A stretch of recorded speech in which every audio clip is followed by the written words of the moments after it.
Shalom saudara yang dikasihi oleh Tuhan Yesus Kristus. Menurut pendapat Anda, apa yang paling diharapkan dari seorang anggota jemaat kepada hamba Tuhan yang melayani di gereja itu? Apakah dia ingin pendetanya pandai khotbah, suaranya bagus, pintar bermain musik, cakap berorganisasi? Saya rasa yang paling dibutuhkan dari seorang hamba Tuhan adalah kerohanian dan karakter yang baik. Seorang hamba Tuhan boleh saja pandai berkhotbah, menyanyi, bermain musik, berorganisasi, tetapi bukankah orang merindukan hamba Tuhan itu adalah orang yang rohani, punya spiritualitas yang dapat diandalkan. Artinya dia punya kedalaman pengenalan akan Tuhan. Dia juga mengalami Tuhan secara pribadi, mengenal lebih intim dan dekat. Dia juga punya wawasan yang luas tentang perkara-perkara rohani.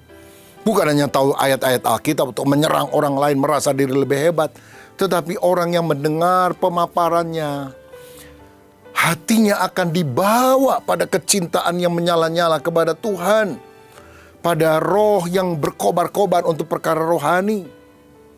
Seorang hamba Tuhan juga perlu memiliki karakter yang baik. Kita belum sempurna, tetapi Tuhan mau kita bertumbuh makin serupa seperti Kristus. Bukan suka marah-marah, menghakimi, tetapi sebaliknya penuh kasih, perhatian, rela menolong orang lain. Seperti halnya Yesus kepada murid-muridnya. Murid-muridnya itu seringkali mengesalkan. Lagi Yesus mau disalib, mereka malah bertengkar siapa yang terbesar di antara kami. Ini kan berarti tidak punya empati, saudara sekalian. Petrus menyangkal 3 kali, Yudas mengkhianati dia dengan 30 keping perak. Murid yang lain lari kabur, mementingkan diri sendiri.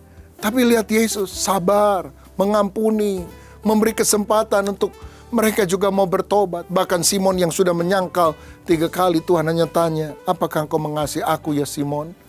3 kali juga Simon akhirnya menjawab, ya Tuhan, aku mengasihi engkau, gembalakanlah domba-dombaku.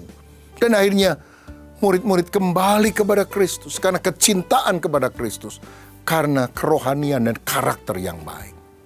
Nah, kita juga harus menjadi orang yang punya kesehatan secara spiritual. Termasuk di dalamnya adalah karakter yang baik.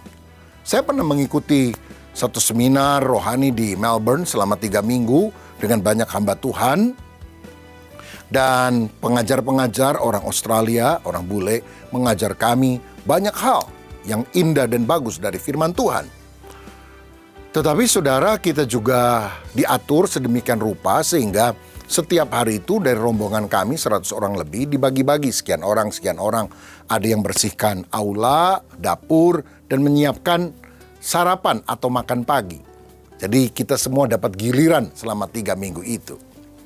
Tetapi yang kami tidak pernah bisa lupakan, pada hari terakhir sebelum seminar itu usai dan banyak di antara kami harus kembali ke Indonesia, ternyata bagian yang ditugaskan untuk menyiapkan makan pagi itu terlambat semuanya. Kenapa? Karena sibuk ngepak barang. Tapi begitu kita semua masuk ke ruangan makan, kita kaget.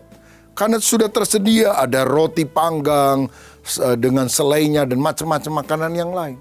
Siapa yang menyiapkan? Ternyata dosen-dosen orang bule ini semuanya pakai perlengkapan dan juga baju dapur, menyiapkan dan melayani kami dari meja ke meja. Waduh, yang bagian hari itu bertugas minta maaf karena mereka terlambat. Tapi pimpinan mereka berkata begini, enggak masalah, kami tahu ini hari terakhir dan saya kemarin telepon kepada teman-teman, para pengajar, mungkin tim ini akan terlalu sibuk karena harus membereskan barangnya. Jadi bagaimana kalau besok kita melayani mereka? Bukan dengan khotbah seminar yang kita berikan, tapi dengan pelayanan yang kita lakukan. Jadi semuanya setuju dan selamat makan. Kami sudah ada untuk Anda, melayani Anda. Saya mau bilang, setelah puluhan tahun hal itu berlangsung, saya sudah tidak ingat lagi pengajaran apa yang mereka ajarkan. Udah lama. Tapi pengalaman di mana mereka melayani dengan karakter kasih, mau berkorban, memperhatikan, itu selalu teringat dalam hidup kami. Saudara, kita pun harus belajar memiliki karakter seperti Yesus. karena itulah yang indah di pemandangan matanya. Tuhan Yesus memberkati.